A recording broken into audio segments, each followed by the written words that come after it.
turut bekerja dalam segala sesuatu demi kebaikan orang-orang yang mengasihi Allah, yaitu mereka yang terpanggil sesuai dengan rencananya. Bapak Ibu, Paulus menulis kepada Roma bahwa di dalam segala sesuatu. Berarti semuanya di dalam pengetahuan Tuhan.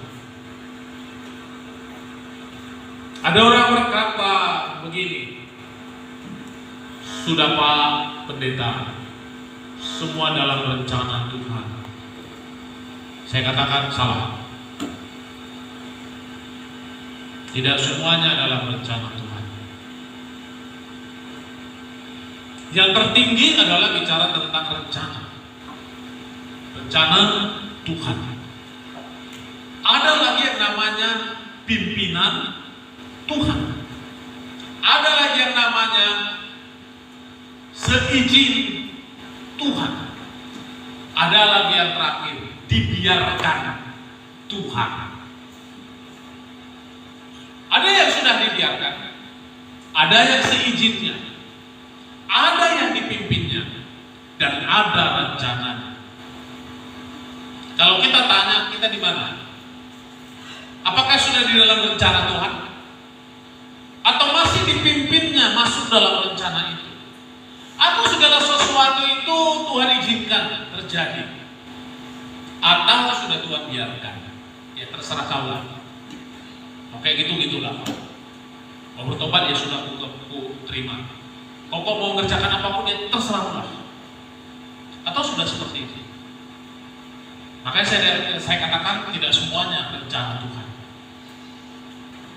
Tapi dia turut bekerja di dalam segala sesuatu.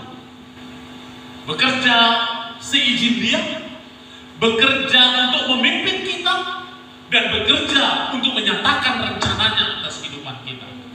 Atau dia bekerja hanya untuk melihat kita saja dan membiarkan semuanya terjadi dalam kehidupan kita. Jangan sampai yang keempat, Tuhan sudah biarkan kita. Kalau masih Tuhan ajar,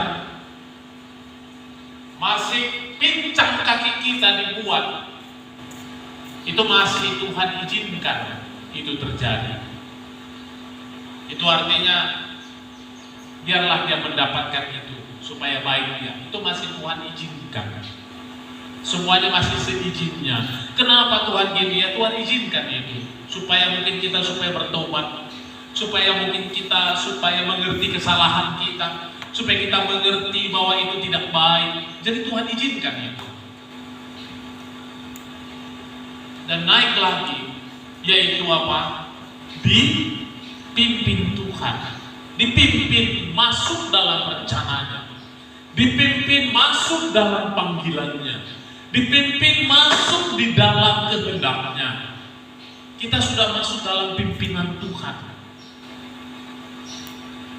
Dan kita mau hidup dalam pimpinan Tuhan. Kalau sudah kita dipimpinnya dan mau dan taat dalam pimpinan Tuhan, berarti kita sudah hidup dalam rencananya. Inilah rencana Tuhan atas kehidupan. Aku sudah tahu. Sama-sama seperti tadi. Ya sudah, kalau memang begini rencana Tuhan atas kehidupan kami, pasti kami ringan untuk menjalani. Udah aman-aman aja itu.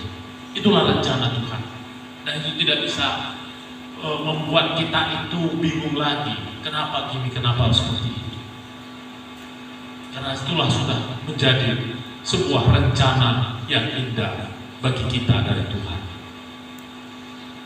Nah, kita di mananya? Apakah kita sudah dibiarkan? Berdoa juga kita nggak berdoa, kayaknya aman-aman aja kita. Nggak beribadah, nggak apa, kayaknya aman-aman aja. Itu kayaknya sudah dibiarkan.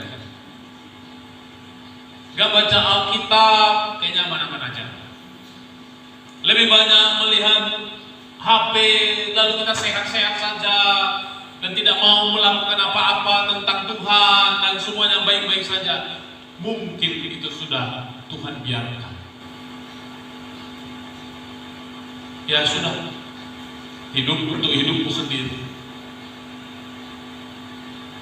Mungkin kita mengalami hal seperti itu mungkin.